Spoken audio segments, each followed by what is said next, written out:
Yeah, hi there. These comments are for CY, and I am Michael Buckoff, the founder, owner, and the materials writer for all of your lessons at the 7-step system to pass the TOEFL IBT. And I'm going to listen to your independent speaking practice test 72, and you're also one of my students at California State University, San Bernardino. So the question here is, what is more exciting to you when you have free time, hanging out with friends or being alone? All right, so let's hear what you have to say. During my free times, I choose to be alone at home.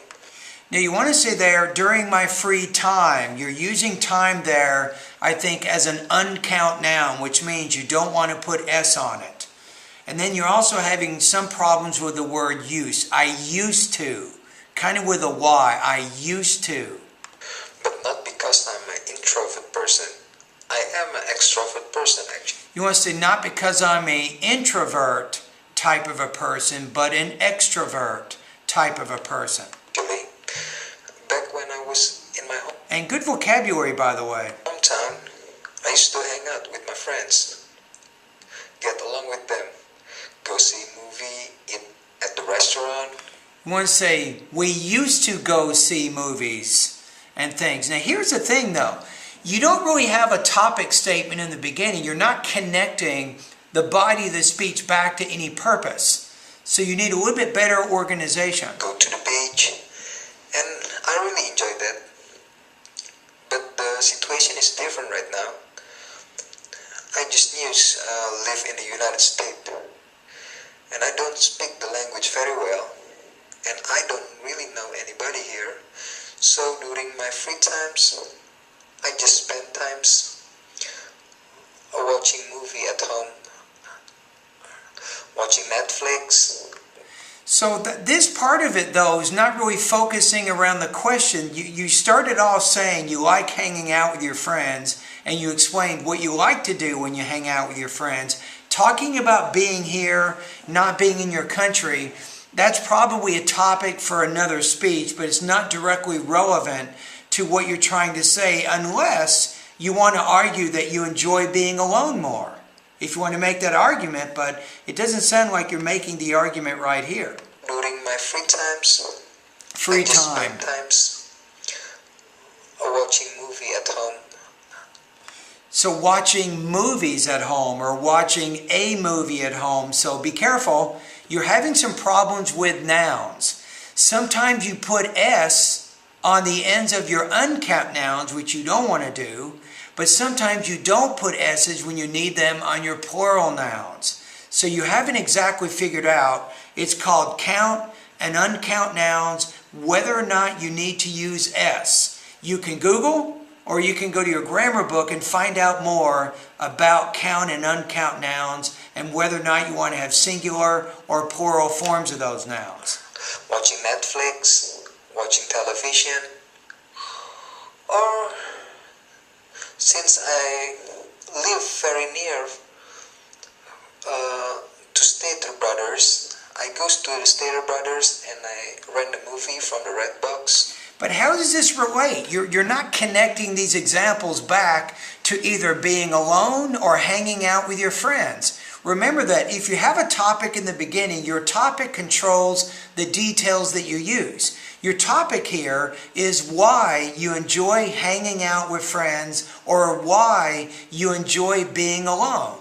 So whatever the examples are that you use, they need to be effective in helping defend and support, I think, those ideas. So right now, the organization of your details aren't quite connecting back to your purpose. There's a lot of interesting movies from Redbox. So after that, I'm buying food also. There's the Japanese food near at the Stater Brothers. I ordered to go, and then I eat at home with watching movie. And I really enjoyed that. Okay. So you talked about some things that you like to do. You talked about Redbox. I like Redbox. Get some great movies there. You talked about things you like to do when you're at home. But you didn't connect these things back to being alone or being with friends. Now, you're probably understanding more about why you have to have a more specific topic statement in the beginning. Let's listen to what you said again in the beginning. During my free times, I choose to be alone at home, but not because I'm an introvert person. I am an extrovert person, actually. So you say, I used to be alone. It's probably better to say, during my free time, I enjoy being alone because I have better entertainment options and no one will bother me. Then you say, first of all, I like being alone because I have a lot of entertainment options. I don't have to worry about other people controlling what I do. Then you give an example of the red box. Then say, second of all, I also like being alone because... Then you state your second reason, and then you get some examples there to help illustrate that. So to learn how to do this, I'd recommend take a look at my speaking lesson number 2, especially the first 5 minutes of the video. I will show you how to create a more sharply focused topic statement.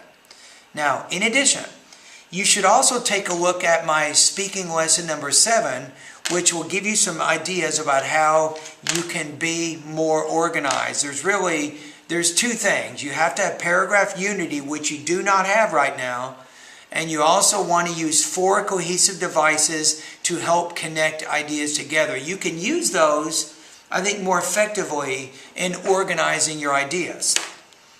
All right, now let's take a look at the rubric. So there's 3 areas or 3 ways that I need to grade you right now. So let's take a look at delivery. With delivery, which is pronunciation, you're speaking fairly clearly, but you can still work in the pronunciation area in my course. I'd recommend that you keep doing that. Language use, you have a lot of problems, especially with nouns. Big trouble with singular and plural nouns, with count and uncount nouns. This is a big problem for you in your speaking right now.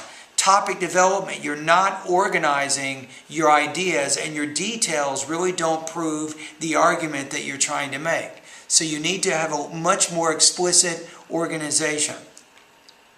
Okay, your score on this particular practice test, I'm going to put you at about 1.83 out of 4, 14 points out of 30 on this particular practice test. Now, if you take the TOEFL, you'll probably score lower than that, probably about 1.0 out of 4.